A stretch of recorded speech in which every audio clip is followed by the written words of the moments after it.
नमस्कार, मी professor Jaya Kawale GS college of commerce वर्धाच्या ई लर्निंग सेशन मध्ये आपल्या सर्वांचे स्वागत करते। विद्यार्थी मित्रांनो, आजचा आपला लेक्चर आहे cost accounting BCom final year Marathi medium साठी। जसं की आपण रिकन्सिलेशन स्टेटमेंटचे प्रॉब्लेम्स बघत आहोत आणि 4 प्रॉब्लेम आपले झालेले आहे। आज आपण मिळत आहोत 5वा प्रॉब्लेम घेऊन। सेम ज्या पद्धतीने आपला चौथा प्रॉब्लेम होता अगदी त्याच पद्धतीने 5वा प्रॉब्लेम आहे। जसं की मी तुम्हाला सांगितलं होतं की अशा पद्धतीचा प्रॉब्लेम आपल्याला 8 मार्क्सच्या प्रश्नामध्ये विचारला जाऊ शकतो। आणि एवढंच नव्हे तर यामध्ये जर अजून काही कंटेंट्स वाढवले म्हणजे काही पद जर वाढवले तर तो प्रॉब्लेम 16 मार्क्ससाठी सुद्धा बनू शकतो। पण शक्यता आहे की 16 मार्क्ससाठी जर आपल्याला प्रॉब्लेम येत आहे तर त्यामध्ये आपल्याला कॉस्ट शीट, त्यानंतर प्रॉफिट अँड लॉस अकाउंट अशा पद्धतीचा आणि त्यानंतर रिकन्सिलेशन अशा पद्धतीच्या प्रॉब्लेमचं स्ट्रक्चर असू शकते। पण हा सुद्धा प्रॉब्लेम येऊ शकतो। म्हणून अशा पद्धतीच्या प्रॉब्लेम्सची जास्तीत जास्त प्रॅक्टिस व्हावी म्हणून आज आपण पुन्हा एकदा अशा पद्धतीचा प्रॉब्लेम घेऊन आलेलो आहोत। तर क्वेश्चन मध्ये बघूया आपल्याला काय दिलेलं आहे। क्वेश्चन मध्ये दिलेल्या माहितीवरून आपल्याला रिकन्सिलेशन स्टेटमेंट तयार करायचं आहे। क्वेश्चन एकदा वाचून थोडं समजून घेऊया।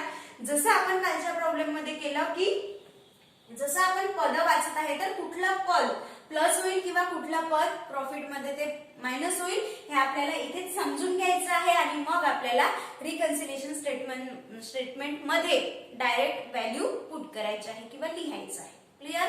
तर बघा क्वेश्चन मध्ये कंपनी किंवा factory submitted the following informations म्हणजे एखाद्या कंपनीने किंवा फॅक्टरीने खालील माहिती आपल्याला दिलेली आहे। तर माहितीमध्ये profit as per financial books म्हणजे फायनान्शियल बुक्सच्या माध्यमातून प्रॉफिट दिलेला आहे 10,52,200 10,52,200।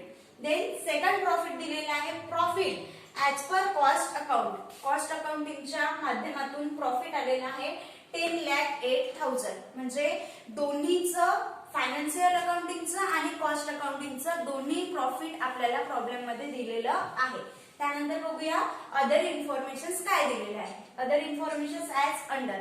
तर first information bank interest received on bank balance म्हणजे बँक इंटरेस्ट हे पद आहे जे आता जसं कालच्या प्रॉब्लेम मध्ये सुद्धा एक बँक इंटरेस्ट होतं पण ते आपल्याला ट्रान्सफर फी सोबत दिलेलं होतं। Bank interest and transfer fee म्हणून आपण त्याला इन्कम समजलं होतं, बरोबर आहे।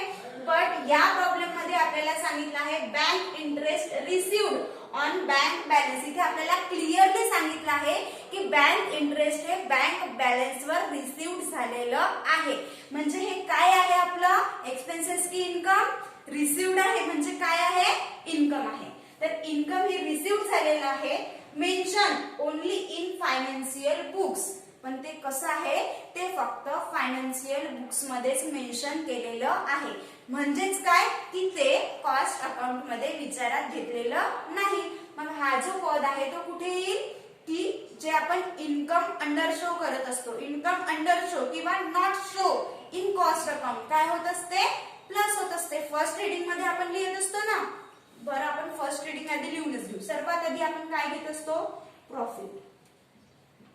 प्रॉफिट कसं? ऍज पर कॉस्ट अकाउंट,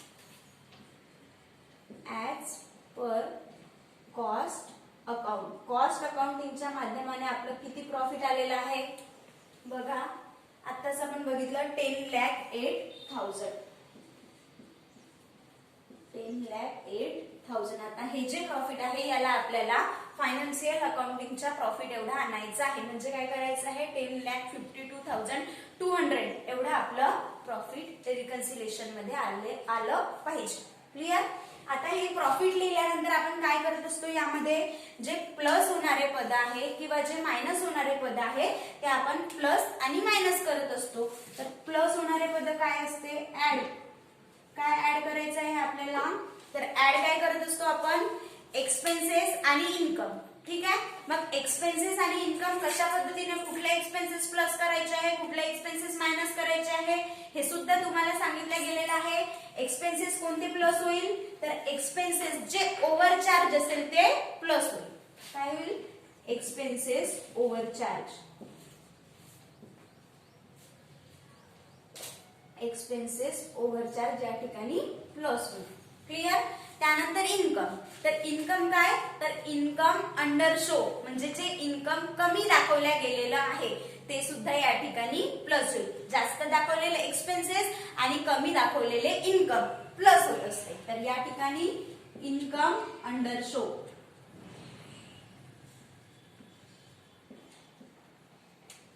किंवा नॉट शो. इन्कम दाखवलेलंच नाही किंवा कमी दाखवलेलं आहे तर ते प्लस होईल.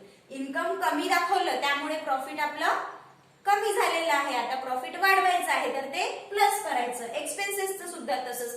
एक्सपेन्सेस जास्त दाखवले आहे त्यामुळे आपलं प्रॉफिट कमी झालेलं आहे आणि आता आपल्याला प्रॉफिट वाढवायचं आहे तर एक्सपेन्सेस ओव्हरचार्ज प्लस करायचे आहे. ठीक आहे. त्यानंतर मायनस करणारे पद आपण बघून घेऊ. लेस काय होईल, तर लेस याच्या ऑपोजिट. एक्सपेन्सेस ओव्हरचार्ज प्लस केलं तर एक्सपेन्सेस अंडरचार्ज मायनस होईल. एक्सपेन्सेस अंडरचार्ज.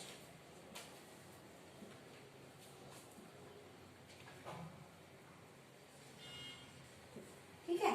त्यानंतर income. Income under show plus केलं तर इन्कम ओव्हर शो म्हणजे इन्कम जास्त दाखवलेलं आहे तर ते काय होईल, प्लस होईल. इन्कम ओव्हर शो म्हणजे इन्कम जास्त दाखवल्या गेलेला आहे तर ते काय होईल, मायनस होईल. आता बघा एक्सपेन्सेस अंडरचार्ज म्हणजे एक्सपेन्सेस कमी दाखवल्या गेलेला आहे त्यामुळे आपलं प्रॉफिट काय होते, वाढत असते आणि वाढलेलं प्रॉफिट कमी करायचं आहे तर प्रॉफिट मधून मायनस. आणि दुसरा आहे इन्कम ओव्हर शो म्हणजे इन्कम आपण जास्त दाखवल्या गेलेला आहे तर इन्कम जेव्हा आपण जास्त दाखवलं तर प्रॉफिट आपलं जास्त दिसत आहे आणि आता त्याला कमी करायचं आहे तर ते मायनस करावं लागेल. ठीक आहे. म्हणजेच एक्सपेन्सेस अंडरचार्ज आणि इन्कम ओव्हर शो आपल्याला मायनस करायचं आहे. क्लिअर आहे इथपर्यंत. आता क्वेश्चन मध्ये बघू आणि काय प्लस होईल आणि काय मायनस होईल हे एकदा बघू. सर्वात आधी इन्कम आपण फर्स्ट पॉइंट वर होतो. Bank interest received on bank balance. तर बँक इंटरेस्ट हा आपला इन्कम आहे कारण तो आपल्या बँक बॅलन्स वर रिसिव्ड होत आहे. ठीक आहे. आणि तो फक्त फायनान्शियल बुक्स मध्ये त्याचा रेकॉर्ड केलेला आहे. बट त्याची दुसरी बाजू काय की तो आपल्या कॉस्ट अकाउंट मध्ये त्याचा कुठेही रेकॉर्ड नाही आहे. मग इन्कमचा जर रेकॉर्ड त्यामध्ये नाही आहे तर आता ठेवावं लागेल. म्हणजे काय होईल, ते जे इन्कम आहे ते इन्कम अंडर शो किंवा नॉट शो अशा पद्धतीचे आहे तर ते या ठिकाणी प्लस होईल. ठीक आहे.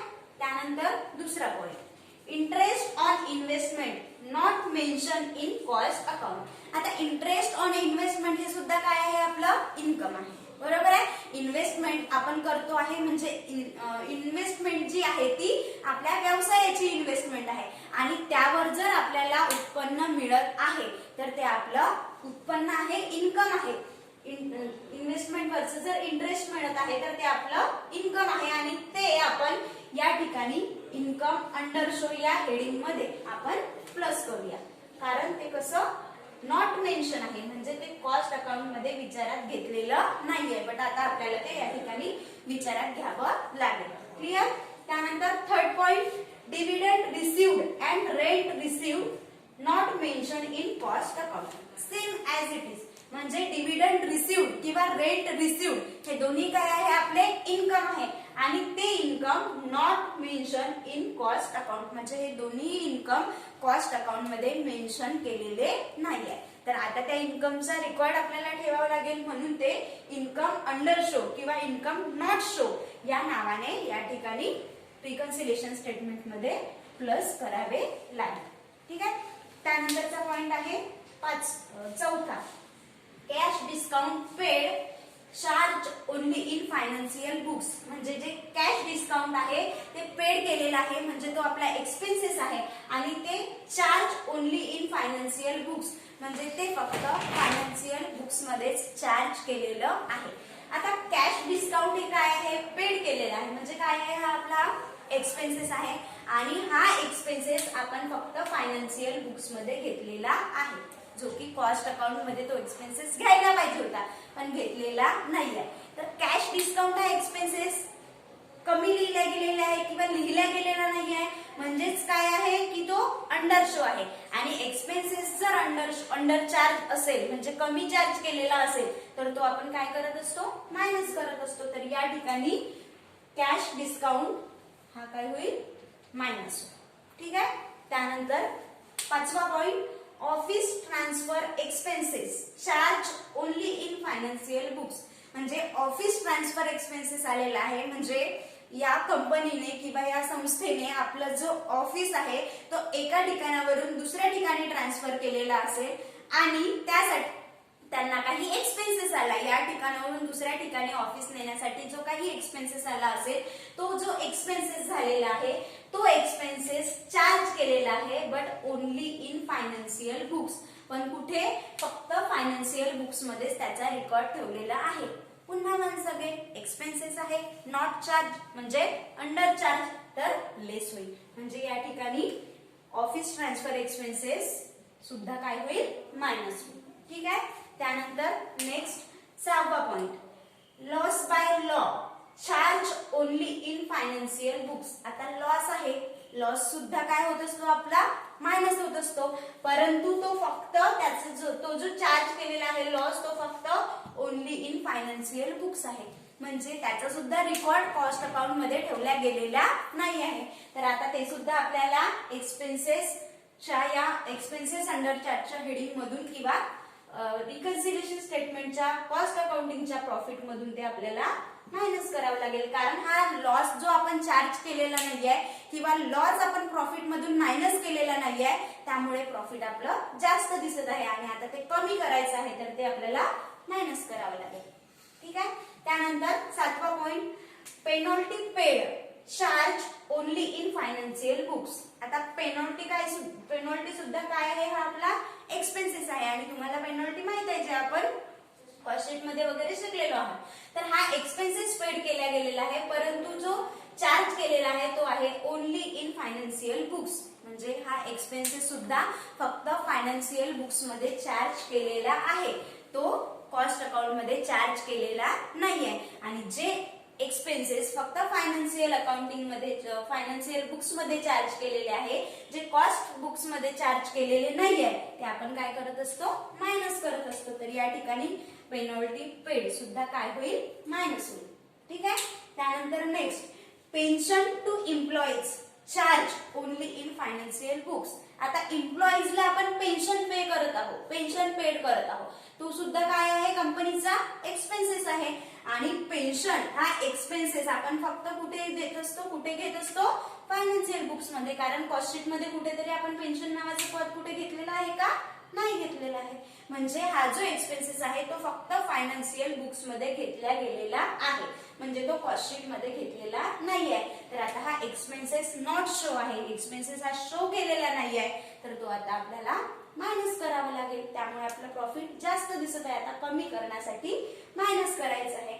Then next profit on sale of fix assets. आता प्रॉफिट दिलेला आहे profit on sale of fix assets म्हणजे आपली एखादी फिक्स असेट्स असेल ती आपण सेल केलेली आहे विक्री केलेली आहे आणि त्यावरचं जे प्रॉफिट आहे ते प्रॉफिट आपण फक्त फायनान्शियल बुक्स मध्ये घेतलेलं आहे. म्हणजे हे काय आहे प्रॉफिट नॉट शो किंवा प्रॉफिट अंडर शो कमी दाखवलेला आहे किंवा दाखवलेलंच नाहीये तर ते काय करत असतो आपण प्लस करत असतो इन्कम अंडर शो प्लस करत असतो. तर या ठिकाणी profit on sale of fix assets ₹6,000 reconciliation statement मध्ये प्लस होईल. ठीक आहे. त्यानंतर 10वा point transfer fee only in financial books. आता ट्रान्सफर फी काय आहे मागच्या लेक्चर मध्ये सुद्धा हा पॉइंट आपला आलेला आहे. ट्रान्सफर फी हा आपल्या कंपनीचा इन्कम असतो हे आपल्या कंपनीचं इन्कम असते कारण हे शेअर ट्रान्सफरशी संबंधित असते. म्हणजे आपले कंपनीचे शेअर्स जर एखाद्या शेअर होल्डर्स कडे असतील आणि त्याला जर ते शेअर दुसऱ्या कोणत्या व्यक्तीला द्यायचे आहे म्हणजे ट्रान्सफर करायचे आहे हस्तांतरित करायचे आहे तर त्यासाठी कंपनी एक विशिष्ट प्रकारची फी आकारत असते फी घेत असते आणि त्या फीला म्हटलं जाते ट्रान्सफर फी. हे कंपनीचं इन्कम असते आणि income show only in financial books म्हणजे फक्त फायनान्शियल बुक्स मध्ये शो केलेलं आहे. याचा अर्थ काय की ते कॉस्ट शीट मध्ये शो केलेलं नाही आहे. तर इन्कम अंडर शोच्या अंतर्गत ते आपल्याला आता ट्रान्सफर फी काय करावं लागेल प्लस करावं लागेल. क्लिअर. आणि त्यानंतरचा शेवटचा पॉइंट आहे interest received on debentures show only in financial books. म्हणजे इंटरेस्ट रिसिव्ड हा सुद्धा काय आहे, आपला इन्कम आहे. म्हणजे डिबेंचर्सवर आपलं इंटरेस्ट रिसिव्ड झालेला आहे, तर हे सुद्धा काय आहे, इन्कम आहे. आणि हे इन्कम सुद्धा फक्त फायनान्शियल बुक्स मध्ये घेतलेलं आहे, जे की कॉस्ट अकाउंटिंग मध्ये घेतलेलं नाही आहे. म्हणून ते इन्कम अंडर शो किंवा नॉट शो या अंतर्गत रिकन्सिलेशन स्टेटमेंट मध्ये प्लस केलं जाईल. क्लिअर. 11ही पॉइंट आपण डिस्कस केले. काय प्लस होईल, काय मायनस होईल हे आपण या ठिकाणी डिस्कस केलं. क्वेश्चन मध्ये आपल्याला विचारलेलं आहे prepare reconciliation statement of profit. म्हणजे प्रॉफिटचं रिकन्सिलेशन स्टेटमेंट तयार करायचं आहे. ठीक आहे. दिलेल्या माहितीच्या आधारावरून जे प्लस होणारे पॉइंट आहे ते प्लसच्या हेडिंग मध्ये लिहू, जे मायनस होणारे पॉइंट आहे ते मायनस होणाऱ्या हेडिंग मध्ये लिहू. त्यानंतर प्लस होणाऱ्या सर्व पॉइंटची बेरीज करून बाहेर घेऊ. दिलेल्या प्रॉफिट मध्ये ते प्लस होणारे पॉइंट्स मायनस करू. आलेल्या रकमेमध्ये जे मायनस होणारे पॉइंट्स आहे त्या मायनस होणाऱ्या सर्व पॉइंट्सची बेरीज केल्यानंतर त्या टोटल प्रॉफिट मधून ते मायनस होईल. आणि शेवटी आपल्याला फायनान्शियल अकाउंटिंगच्या माध्यमातून जेवढं प्रॉफिट आलेलं आहे तेवढं प्रॉफिट आपल्याला मिळालं पाहिजे किंवा मिळेल असं गृहीत धरून आन्सरला आपण आता सुरुवात करू. ठीक आहे. आन्सर लिहिताना प्रॉफिट आपण ऑलरेडी आता घेतलेला आहे. Profit as per cost account. सुरुवातीला कॉस्ट अकाउंटिंगच्या माध्यमाने आलेलंच प्रॉफिट रिकन्सिलेशन स्टेटमेंट मध्ये घ्यायचं आहे. ते आपल्याला क्वेश्चन मध्ये दिलेलं आहे 10,08,000. ठीक आहे. त्यानंतर प्लसचे पॉइंट आणि मायनसचे पॉइंट. प्लस मध्ये expenses over charge income under show. Minus मध्ये एक्सपेन्सेस अंडर चार्ज आणि इन्कम ओव्हर शो या ठिकाणी आपण घेतलेला आहे. ठीक आहे. आता फर्स्ट पॉइंट पासून सुरू करूया. फर्स्ट पॉइंट दिलेला आहे bank interest received on bank balance. काय करायचं होतं आपल्याला, प्लस करायचं होतं. तर आता ते या ठिकाणी आपण प्लस करू. Bank interest received, bank interest received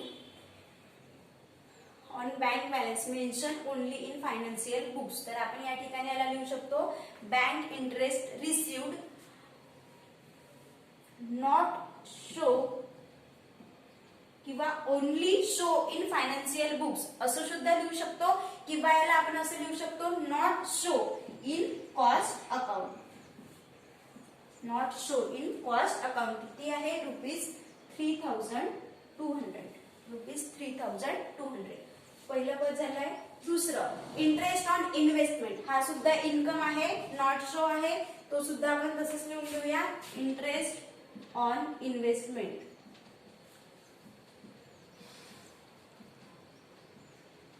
interest on investment. आता पहिल्या याच्यामध्ये आपण not show in cost account लिहिलं. आता आपण लिहू शकतो ओनली शो नॉट मेन्शन. इथे क्लिअर दिलेलंच आहे, तर इथे आपण नॉट शो किंवा not mention in cost account. Amount दिलेली आहे ₹10,800. 10,800. क्लिअर. त्यानंतर तिसरा point dividend received and rent received not mention in cost account. ते सुद्धा प्लस होते आहे. तर या ठिकाणी डिव्हिडंड रिसिव्ड आणि दुसरं आहे and rent received. And rent received not mention in cost account. किती दिलेले आहे amount, dividend and rent received ₹23,000. ₹23,000. ठीक आहे.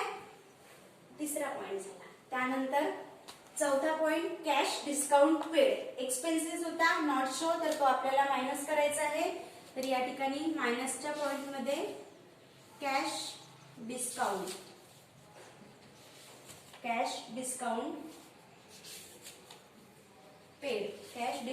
पेड. बट या ठिकाणी charge only in financial books. तर या ठिकाणी आपण असं लिहू शकतो cash discount paid charge only in financial books. किती आहे कॅश डिस्काउंटची अमाऊंट दिलेली आहे ₹400 ₹400 म्हणजे चौथा पॉइंट आपला झालेला आहे. त्यानंतर पाचवा point office transfer expenses charge in financial books ते सुद्धा सेम मायनस होईल. ऑफिस ट्रान्सफर फी चार्ज फक्त फायनान्शियल बुक्स मध्ये आहे तर ते सुद्धा charge only in financial books. किती आहे अमाऊंट ऑफिस ट्रान्सफर फी ₹600 म्हणजे पाचवा पॉइंट झालेला आहे. त्यानंतर सहावा point loss by law charge only in financial books हे सुद्धा मायनस होईल. Loss by law charge only in financial books. ठीक आहे. किती आहे अमाऊंट लॉस बाय लॉ ₹1000 हे सुद्धा झालं. त्यानंतर सातवा पॉइंट आहे penalty pay charge only in financial books हा सुद्धा मायनसचा पॉइंट आहे. या ठिकाणी सुद्धा penalty paid but not charge in cost account. Penalty paid but ती कॉस्ट अकाउंट मध्ये चार्ज केलेली नाहीये. किंवा असंही लिहू शकतो only charge only in financial books. ठीक आहे.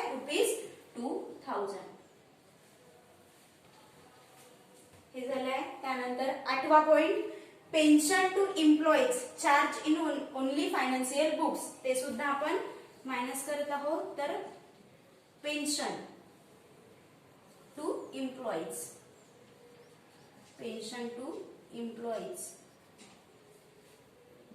Charge only in financial books तर पेन्शन झालेला आहे ₹800 तर ₹800 minus.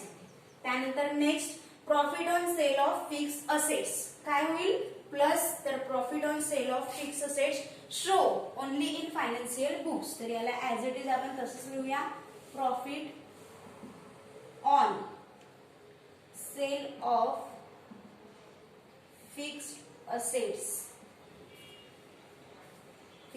Asset show only in financial books या फिर not show in cost account असं सुद्धा लिहू शकतो.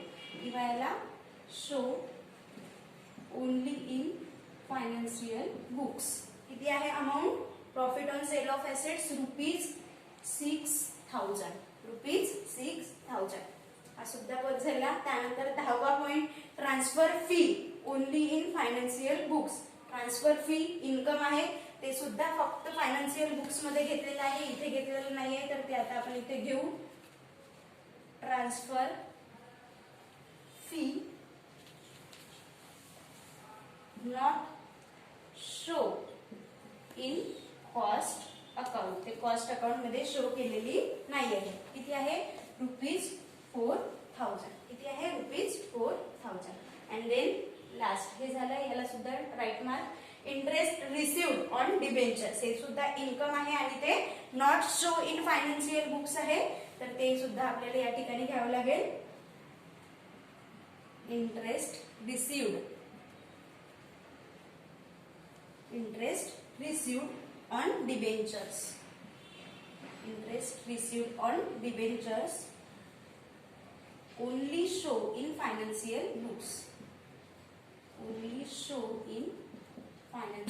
बुक्स. किती आहे अमाऊंट ₹2000 ठीक आहे.